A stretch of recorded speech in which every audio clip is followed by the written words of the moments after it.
Renoncer à la méchanceté. Dieu veut que tous les hommes soient bons envers leur prochain, comme lui-même, il est bon. Dieu est bon. Dieu interdit de faire au prochain le mal, même en réponse au mal subi. Dieu nous l'interdit. Dieu ne veut pas que nous fassions du mal, même lorsque nous avons reçu le mal. Dieu interdit de se réjouir du mal, même de son ennemi. C'est-à-dire ton ennemi, il y a eu un mal par rapport à ton ennemi. La Bible nous interdit de nous réjouir. 1 Pierre 3,9, c'est la Bible qui parle, c'est Dieu qui parle au travers de la Bible. Ne rendez point mal pour mal ou injure pour injure. Bénissez au contraire, car c'est à cela que vous avez été appelés, afin d'hériter la bénédiction. Ne rendez pas. Dans le monde, et même certaines familles éduquent leurs enfants en disant, on t'insulte, tu insultes. Voilà, parce qu'il faut être un homme. Il y a même des chrétiens qui continuent à éduquer de cette manière-là. Il faut être un homme. On te gifle, tu gifles. Donc c'est souvent l'éducation qu'on trouve naturelle. Oui, c'est naturel, mais pour le chrétien, ce n'est pas ça. Ne rendez point le mal pour le mal, injure pour injure, bénissez au contraire, car c'est à cela que vous avez été appelés. La Bible dit que c'est à cela, c'est ça notre appel. Bénir là où on nous a maudits. Alléluia. Et la Bible dit que c'est la condition pour obtenir quoi? La bénédiction. Autrement dit, on peut être privé de bénédiction si on ne fait pas comme cela. Vous savez, beaucoup de gens réclament les bénédictions, mais ne connaissent pas toujours les conditions de la bénédiction. Alors, l'autre texte, ne te laisse pas vaincre par le mal, mais surmonte le mal comment? Par le bien. C'est-à-dire que tu as reçu le mal. Donc, le jour que moi je t'entretiens, ne me dis pas, apôtre, moi, on m'a fait du mal. Donc, je rends le mal. Moi, je ne vais pas parler. Je vais te faire sortir le verset. On a dit, surmonte le mal par le bien. Donc, quand je t'ai montré le verset, à toi d'obéir ou pas. Alors, parce que tu peux obéir à Dieu, ce n'est pas à moi que tu vas obéir. Et c'est ce que la Bible nous dit. Mais je vous dis, à vous qui m'écoutez, Dieu s'adresse à ceux qui l'écoutent, ceux qui écoutent Jésus. Aimez vos ennemis. Faites du bien à ceux qui vous haïssent. Proverbe 24, 17. Ne te réjouis pas de la chute de ton ennemi et que ton cœur ne soit pas dans l'allégresse quand il chancelle. Beaucoup diront, ça c'est les conseils qu'on donne aux faibles. On est en train de former les faibles. Non, on n'est pas faible. Pour Dieu, c'est ça, c'est ceux-là les forts. Dieu ne veut pas que ces enfants attaquent leurs semblables. Vous n'avez pas à lutter contre la chair et le sang. Ce verset avait dit, il n'avait pas à lutter contre les hommes, mais contre les esprits méchants. Mais les hommes, non. La Bible nous l'a interdit. On peut attaquer les mauvais esprits. On peut attaquer la méchanceté, les mauvaises œuvres. Voilà les ennemis de l'homme. Les démons et les mauvaises œuvres. Mais l'homme, non. Et pas ton ennemi. Même lorsqu'il fait du mal. Lorsqu'il te fait du mal, il est responsable devant Dieu. Mais Dieu ne veut pas que tu en fasses ton ennemi. Lui peut faire de toi son ennemi. Mais toi, tu n'en fais pas un ennemi. Pas parce que tu es faible, mais tu laisses tout entre les mains de Dieu. Donc, les ennemis de l'homme, c'est quoi? Ce sont les démons. Qui sont dans la vie des gens. C'est pourquoi il faut renoncer aux prières imprécatoires. Alors, c'est quoi les prières imprécatoires? Les prières imprécatoires, ce sont les prières où on demande le mal sur quelqu'un. Et dans l'Ancien Testament, ça se faisait. Dans l'Ancien Testament, quand vous ouvrez l'Ancien Testament, dans les sceaux, il y a des prières imprécatoires. On va lire un peu quelques prières imprécatoires et on va voir à quoi ça ressemble. Alors, celui qui fait la prière prie contre ses ennemis. Que leur table soit pour eux un piège. Autrement dit, quand ils mangent là, qu'il y ait les gastro-entérites, même que la nourriture s'accroche, et un filet au sein de leur sécurité. Que leurs yeux s'obscurcissent et ne voient plus. Et fait continuellement chanceler leurs reins. Autrement dit, qu'ils soient aveugles, se fassent du mal. Réponds sur eux ta colère et que ton ardente colère les atteigne. Que leur demeure soit dévastée. Qu'il n'y ait plus d'habitants dans leur tente. Autrement dit, même que la foudre frappe leur maison, que la pluie enlève tout, casse tout. Car ils persécutent celui que tu frappes et ils racontent les souffrances de ceux que tu blesses. Ajoute des iniquités à leur iniquité. Vous dites, si ce sont les péchés. Non. Dieu ajoute même encore les péchés. Fais en sorte qu'ils pêchent bien. Et qu'ils n'aient point part à ta miséricorde. Jamais pitié d'eux. Peu importe ce qu'ils fassent, même demande pardon. N'aie jamais pitié d'eux. Qu'ils soient effacés du livre de vie. Yeah. Il dit, même si tu avais écrit leur nom dans le livre de vie, efface. Alléluia, il est en colère. Autrement dit, le seul endroit qu'il doit partir, le seul endroit que mes ennemis doivent partir, c'est l'enfer. C'est ce qu'on appelle les prières imprécatoires. Imprécation. Un autre psaume, que la mort les surprenne, qu'ils meurent, que quand ils dorment, quand ils marchent, à n'importe quel moment, même au travail, que la mort les surprenne. Qu'ils descendent vivants au séjour des morts, même s'ils refusent de mourir, même que le séjour des morts les reçoive. Autrement dit, Dieu monte, on descend, il faut qu'il meure. C'est dans la Bible. Quelqu'un peut te lire ça dans la Bible, non? Car la méchanceté au milieu d'eux. Psaume 109, 6. Place-les sous l'autorité d'un méchant. Autrement dit, permet que les sorciers soient toujours à côté d'eux pour les torturer. Envoie-les les esprits de mort. Beaucoup de gens là envoient les esprits de mort à cause de ce verset-là. Place-les sous l'autorité des méchants. Et qu'un accusateur se tienne à leur droite. Que les démons de mort soient à leur côté. Que Satan les accuse nuit et jour. C'est ce qu'on appelle les prières incantatoires. Alors, pourquoi les prières comme ça dans l'Ancien Testament? Parce que dans l'Ancien Testament, on ne faisait pas la distinction entre le péché et le pécheur. C'est-à-dire, on t'assimilait au péché. Dans la Nouvelle Alliance, Dieu nous amène à faire la distinction entre le péché, le mal et celui qui commet le mal. Dans l'Ancien Testament, ce n'était pas comme ça. Là. Par exemple, quand une femme est tombée en adultère, elle a commis l'adultère. Dans la Nouvelle Alliance, on dit non, c'est l'adultère qui est mauvaise. Mais dans l'Ancienne Alliance, c'est-à-dire que et l'adultère et la femme, les deux sont mélangés. Donc il faut tuer la femme pour mettre fin à l'adultère. Dans l'Ancien Testament, on ne chassait même pas les démons. Quand quelqu'un avait un démon, on te brûlait avec les démons. Oui, parce qu'on se disait que si on te brûle avec les démons, et toi tu pars, et les démons partent. Donc on ne faisait pas la distinction entre le pécheur et le péché. Le mal est celui qui faisait et le malfaiteur. Il n'y a pas de distinction. Donc, dans leur tentative d'éradiquer le mal ou le péché, bon, s'attaquer aussi à la personne. C'est Jésus qui veut mettre la distinction. C'est dans la Nouvelle Alliance qu'on fait la distinction. Qu'en fait, notre ennemi, ce n'est pas l'homme. Notre ennemi, c'est le mal. C'est comme nous. Dieu est le péché, mais Dieu ne déteste pas. Parce qu'il déclare, Dieu a tant aimé le monde. Et il nous a aimés avant notre conversion même. Il nous a aimés. En fait, ce qu'il déteste, Dieu déteste en nous, c'est le péché. Mais il ne déteste pas. Même les païens que vous voyez. Dieu aime les païens. Mais il déteste leurs œuvres. Maintenant, pourquoi les païens vont se retrouver en enfer? Mais parce qu'ils vont s'associer, s'attacher à leurs œuvres. Et la justice de Dieu va se manifester. Donc, il y a une distinction qui est là. Voilà pourquoi les Israélites, dans leur marche, quand ils trouvaient des peuples idolâtres, ben, ils avaient pour mission de les tuer légitimement. Parce qu'ils étaient des idolâtres, alors il fallait les éliminer. Parce qu'on ne fait pas cette distinction-là. Donc, la prière incantatoire, ce n'est pas une prière où on demande justice, on demande de rendre justice auprès de Dieu. Et dans Matthieu 7, il dit, quand on vous jugera du jugement dont vous jugez, quand vous aimez les prières incantatoires, ben vous risquez aussi, vous, d'être sujet à des prières imprécatoires. Et on vous mesurera la mesure dont vous mesurez. Matthieu 26, 52, alors Jésus lui dit, remets ton épée à sa place, car tous ceux qui prendront l'épée périront par l'épée. On peut penser que donc le chrétien face au mal, vraiment, c'est vraiment, il ne fait rien. Face au mal, le chrétien a deux options. La première option, c'est pardonner. Et nous sommes incités au pardon. Mais le chrétien peut demander la justice, même tout en pardonnant. Le chrétien peut demander la justice. La différence entre justice et vengeance. Et on va essayer un tout petit peu de faire la distinction entre justice et vengeance. La justice comme la vengeance semble évoquer l'idée d'une réparation. C'est quoi la réparation? C'est-à-dire que celui qui se venge de quelque chose, de mal qu'il a subi. Celui qui réclame justice en fonction par rapport au préjudice qu'il a subi. Mais il y a une distinction entre la vengeance et la justice. Dieu nous interdit la vengeance, mais Dieu ne nous interdit pas de réclamer justice. Là-bas, c'est notre liberté. Libre à nous de réclamer ou pas la justice. Donner la justice, c'est allier les réparations. Par exemple, quelqu'un a détruit ta voiture. Quelqu'un peut dire, quelqu'un peut choisir de pardonner comme de dire, non, je veux que tu répares ma voiture.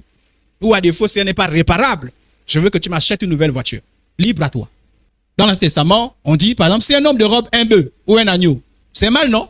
Et qu'il l'égorge ou le vende, il restituera 5 bœufs pour le bœuf. En fait, dans la restitution, tu restitues le bœuf et il y a aussi ce qu'on appelle le dédommagement pour le préjudice subi. Parce que certainement, tu as été choqué. Peut-être que tu veux le manger ce jour-là, mais tu n'as pas pu le manger. Donc, tu restitues ce que tu as pris, mais tu restitues également, en termes de dédommagement, quelque chose en plus. Dans ce cas, c'était 4 bœufs en plus. Dans ce cas, 5. Dans d'autres versions, dans d'autres versets, on dit lorsque tu restitues ce que tu as pris, ben, tu restitues aussi le 1/5. C'est-à-dire que reste plus le 1/5. Dans d'autres cas, on disait, ben, tu restituais jusqu'à 7 fois ce que tu avais pris. Donc, ça dépend. Mais il y avait donc, on rétablissait et on dédommageait aussi en même temps. Regardez, c'est la même chose, parce que quand vous comprenez ce qui s'est passé avec Zachée.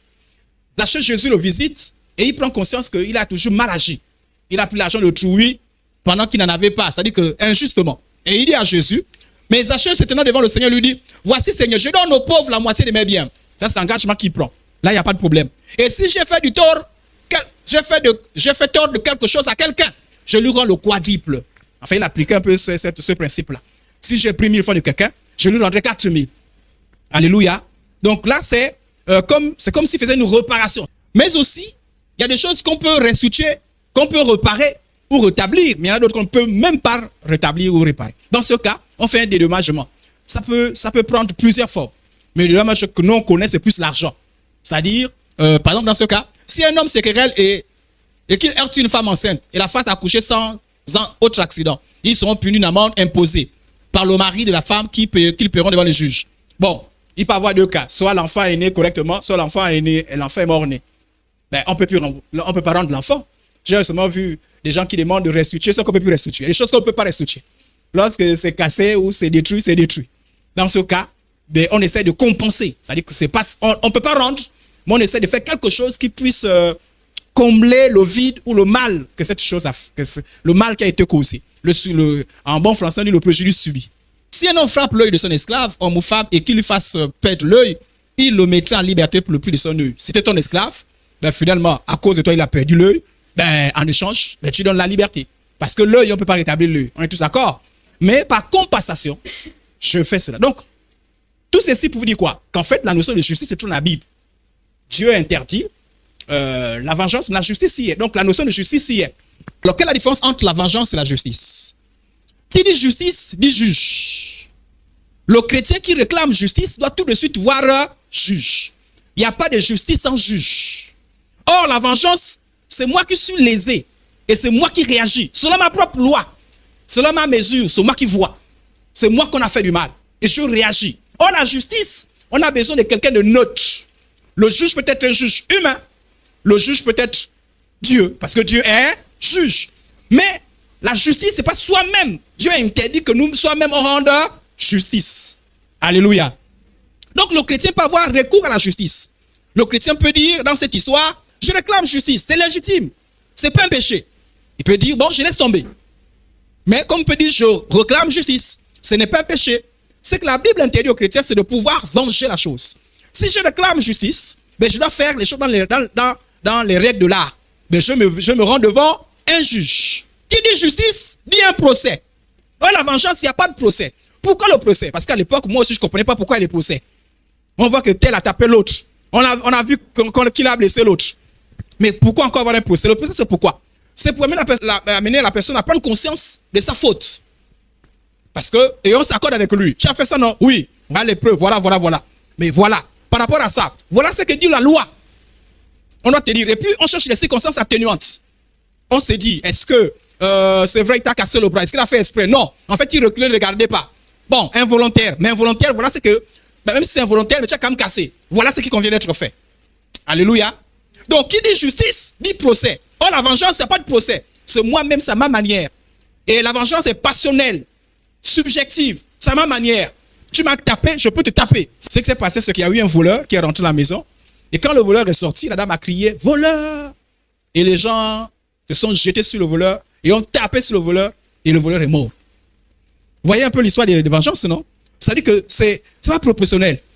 Dans ce cas, on dit, ah, vous avez tapé sur le voleur, il a volé. Ok, vous n'avez pas laissé la justice se prononcer. Mais sauf que votre justice à vous, elle n'est pas proportionnelle. Elle est improportionnelle. Parce que vol et mort, c'est pas possible. Donc, qu'est-ce qu'on a fait? Ceux qui se sont vengés, ben, se sont retrouvés en prison. C'est ça le problème. C'est que lorsqu'on fait, c'est que ça dit que c'est subjectif. La vengeance, c'est passionnel. Tu m'as fait du mal, l'objectif, c'est je te fais du mal. Or, la justice, c'est pas ça. La justice, c'est que celui qui a fait du mal doit payer pour son mal. Et puis, on amène la personne pour dire, en fait, on n'a pas un problème contre toi. J'arrive, je vous explique ça doucement. On n'a pas un problème contre toi. Mais ce que tu as fait, tu devras payer. Si tu as cassé une voiture, tu rembourses une. C'est pas qu'on te cherche du mal. Oh, la vengeance, c'est quoi? Tu me casses la voiture, je te casse là. Mal. Non, là, je ne fais pas du mal. Moi, on te demande quand même que tu casses la voiture de l'autre. Rembourse la voiture. On comprend pas ce que je suis en train de dire? On ne te veut pas du mal. On veut seulement que tu rembourses. Ça, c'est là. En fait, mon objectif, ce n'est pas le mal. Je veux seulement obtenir réparation. Je veux qu'on repart, c'est tout. C'est mon objectif. Voilà. Mais je ne veux pas du mal. Donc voilà pourquoi on dit le chrétien qui veut réclamer la justice, bah, il a le droit. À condition de revoir tes motivations. Quand on se venge, ben, ça va de mal à mal. Tu me tapes, regardez un peu ce qui se passe souvent un peu dans les quartiers. Tu as tapé mon enfant. Toi aussi, tu viens. C'est ça la vengeance. Tu ne cherches pas à parler. Tu ne cherches pas à savoir comment c'est passé. C'est après maintenant qu'on t'explique. Mais tout aussi, c'est l'esprit de vengeance. Tu tapes aussi. L'autre aussi repart. L'autre aussi arrive là-bas. Bagarre, bagarre. C'est ça la vengeance. Oh, la justice, il y a quelqu'un de neutre qui est outillé. Le neutre là ne juge pas les choses selon lui. Il juge selon la loi. Et la loi est censée être juste. On enlève un peu les injustes des hommes. Mais la loi est, voilà pourquoi il dit la loi est censée être juste. On lit le droit. Par rapport à ce qui s'est passé, ok, voilà. Donc il n'y a pas de vengeance. Voilà, par rapport à ce qui s'est passé quand même, voilà. On a tapé l'enfant. Ok. Bon. Et puis la mère peut dire, bon, laisse-moi, je vais régler le compte. Voilà. Merci. Ça, en fait, il y a toujours un règlement. Donc, qui dit justice, le chrétien qui veut rendre justice doit faire extrêmement attention. Tu veux réclamer justice, il n'y a pas de problème.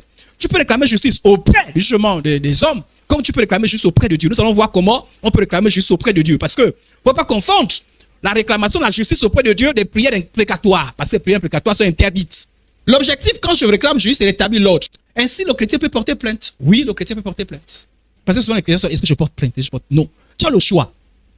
Tu as subi un préjudice, tu peux dire, bon, ça va, c'est bon.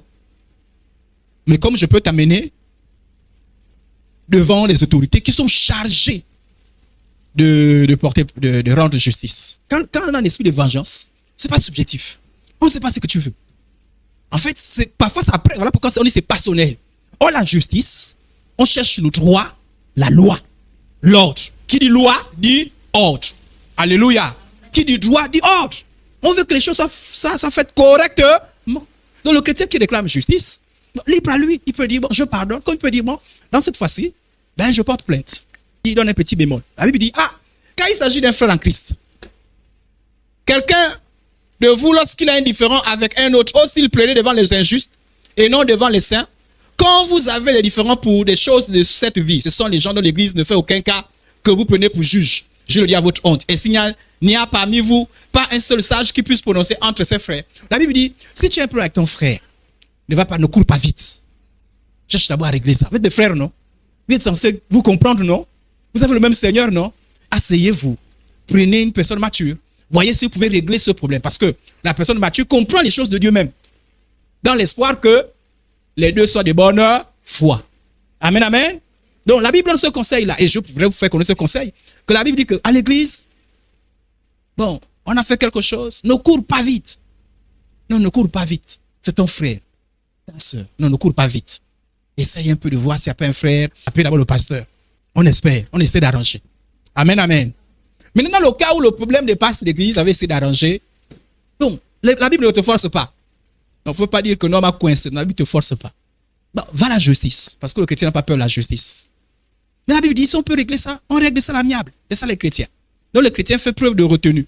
Maintenant, si le problème te dépasse, et vous êtes avec les incroyants, tu es lésé, il n'y a pas de mal à porter plainte. Et pourquoi le chrétien peut-il porter plainte?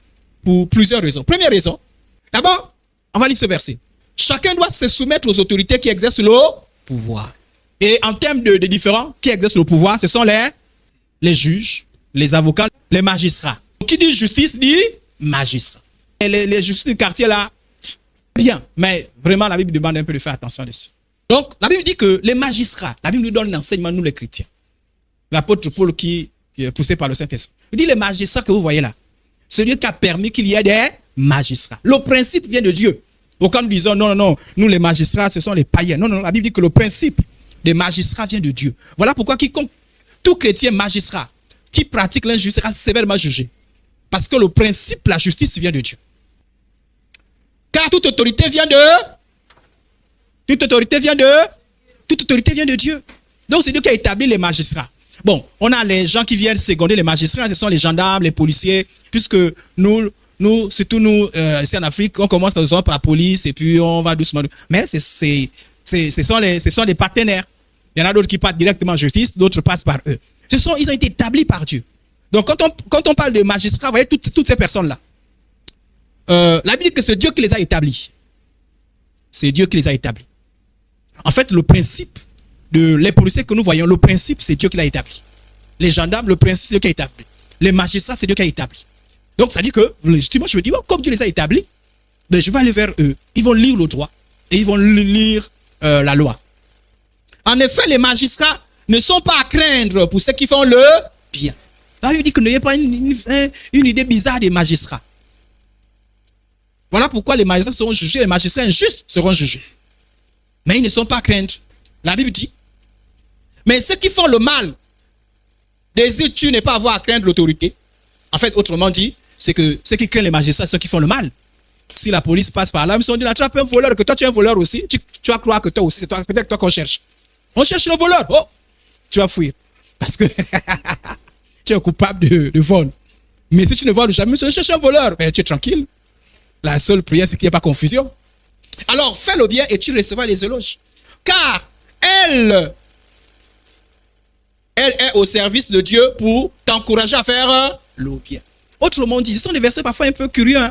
Les policiers sont au service de Dieu. Les gendarmes sont au service de Dieu. Les magistrats sont au service de Dieu. Donc, moi, j'ai un problème, je suis embêté. Je peux aller vers eux. Ils sont au service de Dieu. Je prie Dieu pour qu'ils rendent. Maintenant, le problème avec les hommes, c'est que parfois, ceux qui sont censés rendre justice ne sont pas droits. Voilà le problème.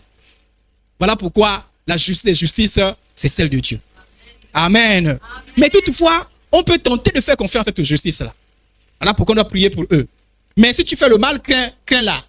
Car ce n'est pas pour rien qu'elle a le pouvoir de punir. Elle est au service de qui? Alléluia. Ça ne veut pas dire que Dieu, ceux-là, ils seront sauvés. Hein, quand tu sais. Donc, ce sont des gens qui vont être sauvés. S'il n'a pas reçu Jésus, il ira en enfer. Mais quand il porte sa robe pour juger, la Bible dit qu'il est au service de Dieu. Autrement dit, il fait ce que Dieu fait et fera. Alléluia. En fait, il fait comme Dieu. C'est un peu comme quand on parle des époux, des époux et épouses, mari et femme. On dit mari, aime ta femme comme Jésus. Le mari est comparé à Jésus. Et la femme est comparée à l'église. Et on dit au mari, essaie un peu de copier Jésus. Et on dit, fais attention quand même ta manière d'agir. Il faut que dans ta manière d'agir, qu'on sache que Jésus se comporte comme ça. Il ne faut pas que tu aimes la confusion. La femme aussi, on dit, attention, comporte-toi comme Jésus voudrait que l'église se comporte. De la même manière, les magistrats devraient y comprendre. Voilà pourquoi les magistrats, être magistrat, en fait, c'est un métier noble. Voilà mais à condition que tu rends réellement justice. La Bible dit, mais elle est au service de Dieu pour montrer sa colère contre celui qui agit mal. Donc ça veut dire que moi, j'ai subi le mal.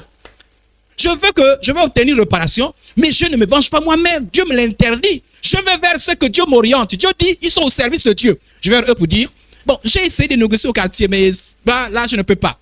Je veux que tu rendes justice. Alors, pourquoi on porte plainte? Dans le but d'obtenir réparation. Pour aussi obtenir des dédommagements. Légitimement. Ça me salir. Ça me salit. Je remets le problème entre les mains de la justice. Et j'essaie de faire confiance. Quand vous avez subi un préjudice, parfois vous avez besoin de voir celui qui l'a fait un peu loin de vous, éloigné. Parce que parfois c'est tellement mal que vous ne souhaitez pas être en sa présence. On porte plainte aussi pour mettre hors d'état de nuire quelqu'un de dangereux. Si quelqu'un a violé et vous remarquez que il risque de continuer avec son histoire de viol, on préserve les autres. En le mettant en prison, on le met hors d'état de nuire. Il y a des gens qu'il faut mettre en prison. Oui, ce n'est pas un péché. Un braqueur qui ne veut pas braquer, il ne veut pas se changer, il faut le mettre un peu en prison pour que la ville se calme un peu. Voilà, il n'y a pas de méchanceté. C'est-à-dire qu'on sait que, le petit là, on l'a pardonné une fois. Il ne fait que refaire ça. On dit non, mets-toi un peu en prison. Oui. Il y a des gens, non, sérieusement. Il y a des gens qu'il faut mettre en prison pour qu'ils ne répètent pas les mêmes choses. Et aussi pour rétablir l'ordre. Parce qu'il y a des gens, tant qu'ils sont présents, tout le monde a peur. Il y a des gens comme ça. Hein. Quand ils sont dans le quartier, on dit c'est quelle maison qui va encore casser? Tout le monde barricade. C'est l'impression qu'ils ne comprennent jamais. Quand on le met en prison, c'est pas qu'on se réjouit. Mais on se dit, le calme est revenu.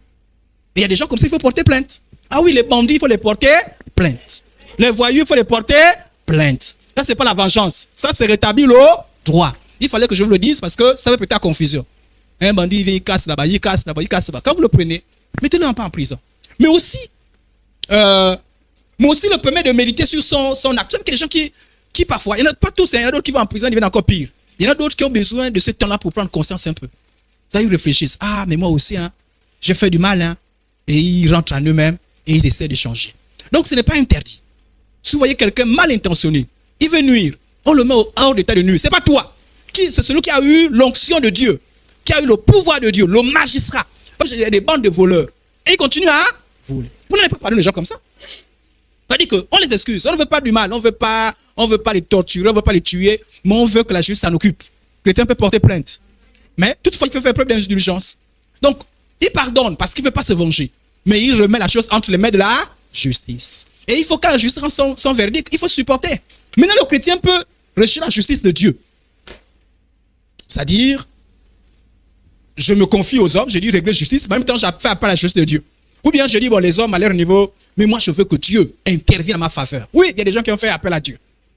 Qui ont dit, Dieu, tu m'as dit, je ne me venge pas. Je ne veux pas me venger. Mais toi, oh Seigneur, interviens. Voilà.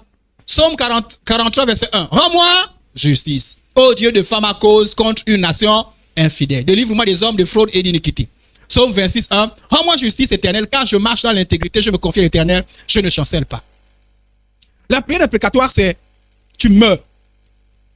On te chasse du travail. Tu tombes malade. Là, en fait, je te veux du mal. Mon plaisir, c'est le mal. Or, réclamer justice et dire, Seigneur, vraiment interviens. Je ne sais pas. Je ne connais pas ce qu'il faut faire. Mais s'il te plaît, interviens. Parce qu'il y a une injustice. On m'a renvoyé du travail. Fais justice. Mais je ne veux pas du mal.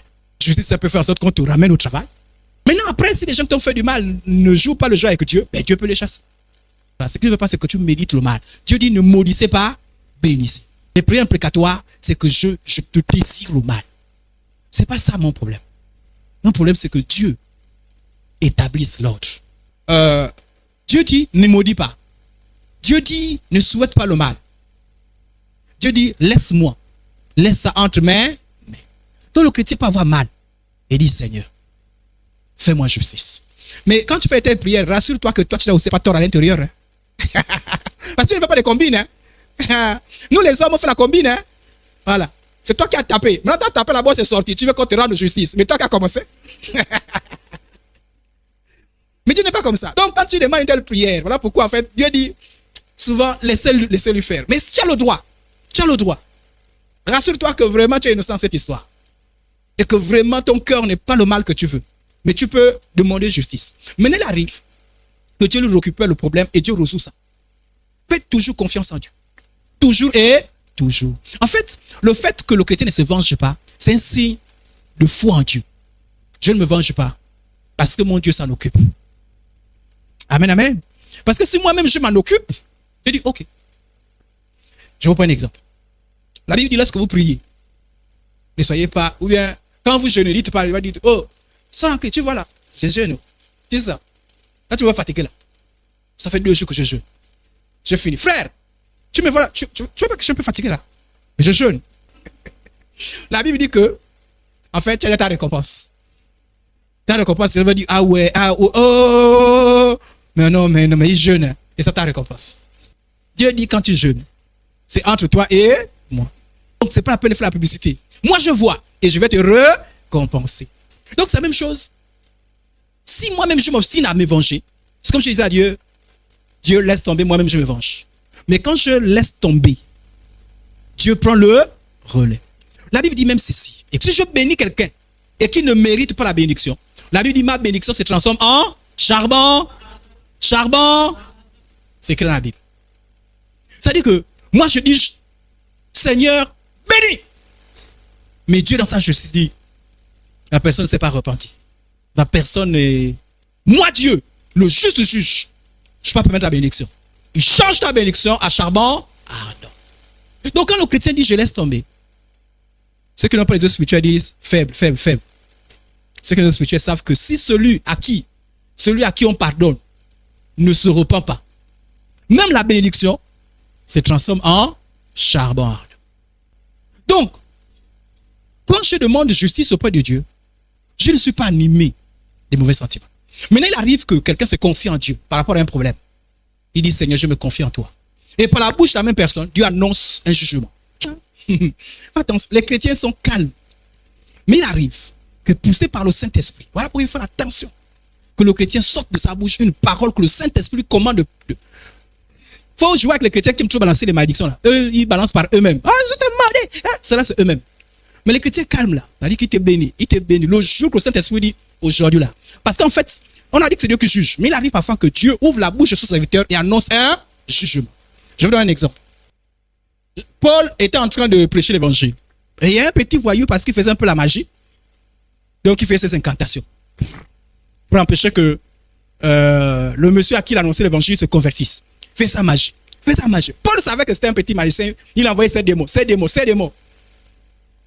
Là, Paul ne s'est pas attaqué à ces démons. Paul, sous l'onction du Saint-Esprit, a balancé un jugement. Ça peut arriver. Donc, quand je vous dis que la Bible dit ne maudissez pas, bénissez. Mais si un jour, le Saint-Esprit saisit un enfant, un de ses enfants, balance une malédiction. Je ne parle pas de présenter, hein. Il balance malédiction. Tu es foutu. Et regardez ce qui s'est passé. Mais Elimas, le magicien, car c'est ce que signifie son nom, leur faisait opposition, cherchant à détourner de la foi le préconsul. Alors Saul, appelé aussi Paul, rempli du Saint-Esprit, fixa le regard sur lui. Est-ce qu'il a dit, il y a une fois où la femme lui disait, oh, ce sont les serviteurs de Dieu. Est-ce qu'ils sont adressés à la femme? Ils sont adressés à qui? À l'esprit, non? Ils ont dit, esprit de serpent, quitte. C'est ce que la Bible nous dit, non? Qu'on n'a pas du tout la chair au sang, non? Mais qu'on les démons. Mais cette fois-ci, Paul n'a pas dit esprit de magie, jamais. Il faut faire attention. Donc, moi, je vous enseigne complot. Mais ça peut aussi vous arriver. Le Saint-Esprit vous pousse à prononcer les jugements. Ça peut arriver. Mais ça ne fait pas de vous les gens qui êtes habitués à prononcer les malédictions. On dit, Paul rempli de quoi? De colère? Du Saint? C'est le Saint-Esprit pour ça. Fixa les regards sur lui et dit, homme plein de toute espèce de ruse et de fraude. Fils du ennemi de toute justice. Seras-tu point de pervertir les voies du droit du Seigneur? Il dit jusqu'à quand? Quand tu fais de te pardonner, je suis chargé de t'annoncer quelque chose de grave.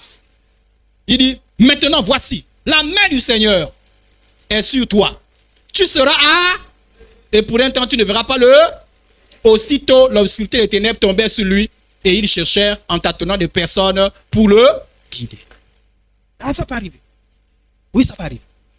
Donc, si ça arrive un jour, moi je suis pasteur ici. Quelqu'un vient... Ah, ça peut arriver. Quelqu'un peut arriver. Et, boum.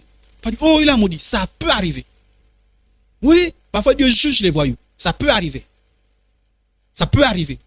Là, ce n'est pas la personne même qui a pris ses émotions, qui est incapable. Non, c'est le Saint-Esprit qui dit, moi, lui là, je vais terminer avec lui. Dis-lui qui ne va jamais arriver chez lui. Il sort là. Il n'arrivera jamais chez lui. Avant d'arriver chez lui. En fait, il va arriver chez lui dans le cercueil. Ça peut arriver. Et moi, j'ai vu des histoires comme ça. Là. J'ai vu des histoires comme ça. Des petits voyous qui sont venus s'amuser avec les saints. Tous les matins, ils venaient faire le saint, et puis Dieu pardonne. Le saint. Et puis Dieu a dit, moi, je m'en occupe. Annonce ce que moi je vais faire dans sa vie. Annonce-lui. Pardon. Annonce-lui. Donc ça arrive, ça devient une exception. Mais ça n'a pas dit maintenant, il y a des gens qui s'amusent tous les jours. Je t'ai maudit. Attention, tu es dans les imprécations. Ah, c'est pas le Saint-Esprit. Mais il y a aussi ce que j'appelle la maltraitance. La maltraitance, c'est quoi? Bon, en fait, je ne pouvais pas encore la méchanceté. C'est l'attitude que nous avions avec des personnes faibles. Parmi ces personnes faibles, on a l'étranger. Dieu interdit de maltraiter les étrangers. Frères et sœurs, en Christ, tu peux être chrétien et de maltraiter les étrangers. L'étranger, c'est qui? C'est le Camerounais, le Congolais, le Tchadien, le Libanais, qui que ce soit. Dieu interdit. Vous comprenez ça? Moi, je ne suis jamais allé à l'étranger, mais vous comprenez ça quand vous allez à l'étranger. Parce que quand ils sont chez vous, c'est des humains. Alléluia. Surtout lorsqu'ils essaient de respecter les lois en place, la Bible interdit de maltraiter les étrangers. Regardez par exemple ici, on dit n'opprime pas la veuve et l'orphelin, l'étranger et le pauvre. Donc, parmi les personnes qui ne doivent pas maltraiter, il y a les étrangers. Tu ne maltraiteras point l'étranger et tu ne l'opprimeras point. Donc, tu peux être un chrétien et les étrangers vont se sentir à l'aise avec toi. On ne maltraite pas quelqu'un parce que ça m'a l'air étranger. Et parmi les personnes qu'on ne maltraite pas, il y a la veuve et l'orphelin. Un chrétien ne va pas arracher les biens d'autrui. On ne va pas arracher les biens d'autrui. Laisse les biens d'autrui. C'est la malédiction que tu ramasses. Laisse. Oh, mais elle est restée avec tous les biens là. Mais laisse là. Ce sont marines. Il fallait t'opposer au mariage. Maintenant, après, si tu es femme et que tu as eu beaucoup de biens, mais partage aussi un peu la famille, c'est pas aussi mauvais. Fais preuve aussi de bonté. Alléluia. Tu restes parce que tu es venu il y a 3 ans. En 3 ans, tu as trouvé des châteaux. Le monsieur décède. Et même pas un petit quelque chose que tu Et ça fait. Maintenant, après, tu as tous les droits. Voilà. Mais il fait aussi des bontés. Mais il y a des gens qui célèbrent. Il y a même des gens qui n'ont jamais visité. Il y a des gens qui n'ont jamais visité. C'est le jour du malheur que tu as invité pour aller discuter. C'est que dans la maison, là, les chrétiens font pas ça de choses. C'est la méchanceté. Donc, ne privez pas les orphelins, les veuves de leurs biens. Les enfants hors mariage. Ne maltraitez pas les enfants hors mariage. Un enfant hors mariage, c'est l'enfant de la femme ou c'est l'enfant du mari. C'est pas l'enfant le problème, hein. L'enfant hors mariage n'est jamais un problème. La Bible dit que le péché des parents ne doit pas tomber sur les enfants. Au début, on a dit, la malédiction des parents tombe, mais après Dieu a rétabli l'autre. Il a dit non, chacun va payer pour son péché. Donc, si elle a eu le péché, même si tu es marié, c'est pas grave. Règle tes problèmes avec ton mari, à ta femme, mais ne cause pas de problèmes sur l'enfant. Quand des enfants qui souffrent, et tu n'as pas le droit de dire à un papa d'abandonner ses enfants. Tu n'as pas le droit de dire à une maman d'abandonner les enfants. Fais un choix. Soit c'est tes enfants, ce mois. Ça ne se fait jamais quand tu es chrétien. Alléluia. Tu dois prendre les enfants hors mariage comme c'est tes enfants. Que tu sois femme, que tu sois homme. Et on ne fait pas la combine. Maintenant, si vous voulez les enfants hors mariage, dis pas mon enfant. Ton enfant, go. Méchant. Méchante. Après, tu vas lever les mains. Laisse proclamer méchant. Méchante. Que Dieu nous aide. Maintenant aussi les enfants, ne jugez pas la femme de ton père. Ne juge pas le mari de ta mère. Ce sont les deux qui sont aimés. Toi, tu as quoi à voir à l'intérieur? Parce que les enfants qui font les complots. Est-ce qu'on t'a demandé d'aimer la femme là? C'est toi qui l'as épousée. Alléluia. Est-ce qu'on t'a demandé d'aimer le monsieur là? C'est toi qui l'as épousé. Alléluia. Donc si tu es un enfant, tu es converti. Tu ne peux pas détester. Ne rentre pas dans les problèmes. Même s'ils ont des problèmes, laisse-les résoudre leurs. Les enfants, ils vivaient avec une dame. Et les enfants faisaient beaucoup de complots. Quand ils arrivent pas à l'école. Pas à l'école. Notre père n'est jamais là. Il est rentré. On a raconté une histoire. Après, ils ont fait les bagarres. Notre mère est partie. Elle aussi dehors. Après, il dit, vous êtes chrétien? Oh, oui, on est chrétien. Ça là. Ça là. On ne fait jamais ça. Parce que l'autre en position de faiblesse. L'autre en position de faiblesse. La dame est venue. Elle a aimé le monsieur. Mais faites tout. C'est quoi cette... Laissez les problèmes. Le problème entre ton père et ta mère, c'est notre problème. Laisse. Le problème entre ta mère et ton père qui est hors, qui n'est plus là, c'est notre... Bon, maintenant, après, quelqu'un peut dire, moi, je me retrouve dans aucun cas de figure. Mais les conseils que tu donnes, le neveu que tu as là, quand le neveu là rentre à la maison, tu dis quoi? La vieille femme de ton père est là-bas. Pour raconter les choses. Et tu es chrétien. Et tu es chrétien. Tu n'es pas dans ce cas. Mais c'est toi qui donnes les mauvais conseils. Que Dieu nous délivre au nom de Jésus. Les beaux-parents, oh, chacun plaît avec la belle-sœur. Est-ce que la femme de ton frère, ça te regarde? Ça dit que même le frère, ça va. Mais c'est toi qui mets le feu. Mon frère. Quand tu rentres dans la maison de ton frère, c'est pas ta maison. C'est la maison de la femme que tu n'aimes pas là. C'est sa maison. Quand tu rentres, tu respectes. C'est la maison de mon frère. Et après tu l'église, laisse pas, Seigneur. Méchante. Heureusement que Dieu est bon. À l'époque, Dieu ouvre le sol comme ça, boum, et puis refaire. Que Dieu nous délivre au nom de Jésus. C'est quoi les bagarres avec les belles-sœurs? Toi aussi tu es belle-sœur quelque part. Arrête avec les bagarres là. Alléluia. Donc, l'autre a choisi. Laisse l'autre en paix. Amen, amen. Ne rentrez pas là. Oh, les guerres des belles-mères. Oh, moi, celle-là, je n'aime pas. Tu prends même l'ex. Je préfère. Et les belles-sœurs qui font comme ça là. Ça dit que l'autre s'est marié. Je prends l'exemple que Kevin s'est marié. Mais chaque fois qu'Audrey est là. Non. À l'époque de Catherine. Audrey te dit, attends. Peut-être. Je ne connais pas. J'ai pris un nom comme ça là. Donc, à l'époque de Catherine. Méchant. Pourquoi tu parles de Catherine pendant qu'Audrey est là? Méchant. Mauvais. Que Dieu délivre la méchanceté. Que notre cœur soit bon. Ne faites pas aux autres ce que vous ne voulez pas que les autres vous fassent. Amen, amen. Donc, ne faites pas subir aux autres. Laissez-les. Trompez les autres. On ne trompe pas les autres. On n'abuse pas la confiance. Le chrétien n'incite pas au péché. Dans cette histoire, c'est l'histoire d'un prophète qui avait déjà péché contre Dieu et qui ne voulait pas pécher seul. Il a dit, j'ai péché, j'amène aussi l'autre dans le péché. Il y a des gens comme ça. Tu as forniqué, mieux nous tous l'ont forniqué comme ça. Quand on va parler de moi, on va parler de tout le monde. Je ne fornique pas seul. Et tu entraînes tout le monde. Non, je ne jeûne pas. Comme je ne jeûne pas, j'entraîne tout le... Je ne vais pas à l'église. Comme je ne vais pas à l'église, j'entraîne tout le... C'est la méchanceté. On n'incite pas au mal. Et l'une des choses qu'on n'incite pas au mal, c'est inciter les gens à rester dans l'impudicité. Oui. N'incitez pas les gens dans l'impudicité. Tu as un habit pas bien. Ne donne pas cet habit pas bien à quelqu'un d'autre. Si ce n'est pas bien pour toi, c'est pas bien pour l'autre. C'est pas bien pour toi. Oh, parce que c'est transparent. Mais est-ce que l'autre ne serait pas transparent? N'entraîne pas l'autre au péché. Oh, je ne bois pas la bière, mais l'autre peut boire. C'est une méchanceté. N'encouragez pas. Dans les derniers temps, dit la Bible, il y a des gens qui vont lutter contre le mariage. Et qui vont enseigner contre le mariage. 1 Timothée 4:3, on dit que ces gens-là interdiront le mariage. Or, la Bible nous incite à encourager le mariage. Le chrétien encourage le mariage. Or, il y a un truc pervers. Le truc pervers que je vois, c'est quoi? Je vous ai pris une illustration. Quand les deux là s'aiment, le là, il vient, il dit non, je veux me marier. Et le méchant, il sort une dot. Combien de millions? 5 millions. Avec une longue liste. Une longue liste. Pour empêcher celle-là de se marier. Je vous ai mis, c'est notre petit voyou, il dit, oh, je vais en faire ma deuxième épouse. Je propose un 10. Et dans la tête, c'est lui-là. Pendant que celle-là veut qui? Lui-là. Ils n'ont même pas cherché à savoir, est-ce que lui-là, est-ce que ça va, est-ce que ça est bon? Non, le problème, c'est l'argent. C'est la méchanceté. Je revenais sur notre histoire.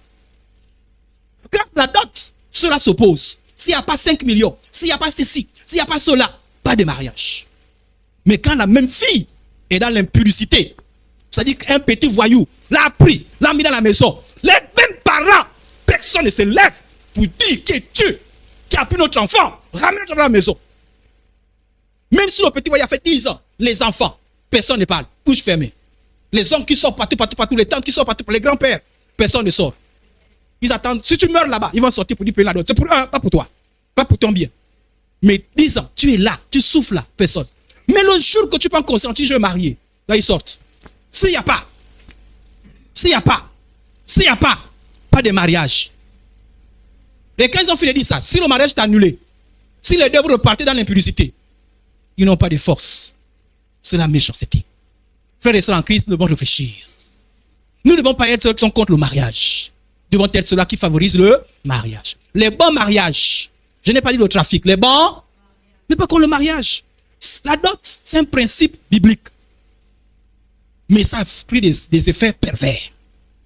Je vous ai dit, le petit voyou qui est venu toucher ma fille sans dot. Si elle-même dit que papa ne parle pas, toi-même, il n'y a pas de bénédiction, tu parles toi-même. Mais, petit voyou, tu penses jamais devant moi, jamais. Tu ne touches pas, même si elle doit vieillir, elle vieillit là. Tu ne touches pas ma fille. Mais combien de gens, ils ne parlent jamais quand les petits voyous manipulent les filles dans les maisons. Pas jamais. Mais dès que le jeune homme prend conscience, dit je vais me marier, tous les problèmes sortent. Quelqu'un c'est jardinier, il gagne 50 000 francs par mois. Il dit je vais se marier. Vous l'amenez, toute sa vie, il n'a jamais eu 5 millions. Et vous dites 5 millions. Il fait comment? Si c'est un des jeunes, 5 millions, il vous le trouve même en un seul mois. Donc, lui, il veut se marier. Est-ce qu'il a eu tort de vouloir se marier? Voilà pourquoi d'autres ont pris. Voilà pourquoi, à l'époque, même nos parents, pour certains, bon, certains parents sont jeunes, mais nos parents, on ne bougeait pas sans le mariage. On ne prenait pas l'enfant de trouver sans le mariage. Tout est c'est on fait la promotion du mariage. Frères et sœurs, qui ne fait pas attention. Cette histoire de dot pervertie est en train d'empêcher le mariage. Moi, j'ai dit, oh, je verrai l'homme qui va se soulever. Ma fille, si elle trouve quelqu'un qui l'aime, j'ai vérifié, c'est un voyou, c'est pas un voyou, c'est quelqu'un qui l'aime. Dot, 1000 francs. Je suis un saint. Je reçois les 1000 francs. Est-ce que moi, je vis pour la dot? Vous pensez ça, moi, je vis pour la dot? Je ne vis pas pour la dot. Oh non, je l'ai élevé cadeau. Donc, l'autre fils aussi qui est venu l'élever cadeau aussi.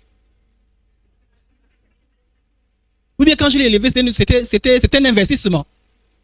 On n'investit pas les enfants. On aide les enfants. Maintenant, si un jour, si peut donner 1000 francs, gloire à Dieu. On a pris soin de nous, on prend soin de nos enfants. C'est comme ça, c'est un devoir. Donc moi, je vous amène à réfléchir. Parce que parmi les gens qui font les 5 millions de dots à quelqu'un qui ne gagne que 50 000 francs, parmi les chrétiens, parmi les pasteurs, moi j'ai vu un mariage. À quelques jours, ils sont partis à l'histoire de la dot. Il manquait juste un peu d'argent. Le garçon n'avait plus rien. Le garçon a tout fait. Ils ont dit que tant qu'il n'y a pas d'argent aujourd'hui là, je crois qu'il y a 1 ou 2 jours de mariage. Il n'y a pas le mariage. Le mariage n'a jamais eu lieu. Et dire que d'autres, parce que on dit qu'on a, il est vraiment pitié le garçon. Il avait, déjà c'est quelqu'un aussi qui fait, il a mis imprimé les t-shirts, il a acheté les gâteaux, il a loué même les gens, tout était planifié. Et on a dit non, il est riche. Il faut demander. Il a dit génère, il a dit, s'il n'y a pas, on dit bon, peut-être que, il a dit pas de peut-être. Ça sort. Les autres ont dit, ok, on n'a rien, on repart. Ils ont dit partir. Ils pensaient qu'ils blaguaient. Ils ont démarré les voitures. Ils sont repartis. Il n'y a pas jamais le mariage. Et la jeune fille, la dame qui devait se marier, quand elle était célibataire, qui est venue? Qui est venue? Mesdemoiselles, qui cherche le mariage? Il faut s'ouvrir les yeux. Il ne faut pas aller faire le faya. Mais commencer à sensibiliser aussi. Non, c'est l'équité, la dot, tu as trouvé, c'est une manière d'honorer. Amen, amen. C'est une manière d'honorer. Moi, je pense que l'église, voilà pourquoi je prêche ça dessus, pour que vous aussi vous prêchez là-dessus. On m'a dit, vous voulez vendre la fille, celle reste là. Ça fait quoi, ça fait quoi là? Le garçon l'aime. Est-ce que vous pensez que c'est un mauvais garçon? Non. Le seul problème, c'est quoi? C'est qu'il n'a pas encore tout l'argent. L'argent qu'il a là, il n'arrive pas. Alors on fait quoi? On va empêcher ça pour ça. Bénissons-les. Dites-nous, nous te bénissons. La grâce de Dieu sur toi. Tu n'es pas venu voler. Nous déclarons, on va signer que vous êtes mariés. Maintenant, pour nous s'honorer, si tu penses que tu peux venir, reviens, c'est tout. Alléluia. Ne faites pas la dot d'un prétexte. S'il y en a, il y en a. Et puis aussi, le jour qu'il y a la dot, même si tu as eu que l'allumette, ne fais pas, le mariage n'a pas gagné. D'abord le mariage, si moi, ça ne m'amène pas tant. Si je n'ai pas, d'accord, il a dit combien de pagnes? 20 pagnes. Maintenant, dans les 20 pagnes là, qui va avoir, qui va pas avoir? Regarde, c'est toi, chrétien. Bon, je laisse tomber. Prions. Rendons grâce au Seigneur. Notre Père et notre Dieu, fais-nous grâce. Donne-nous d'avoir le bon cœur. Donne-nous d'avoir la lucidité. Donne-nous la sagesse en toutes choses.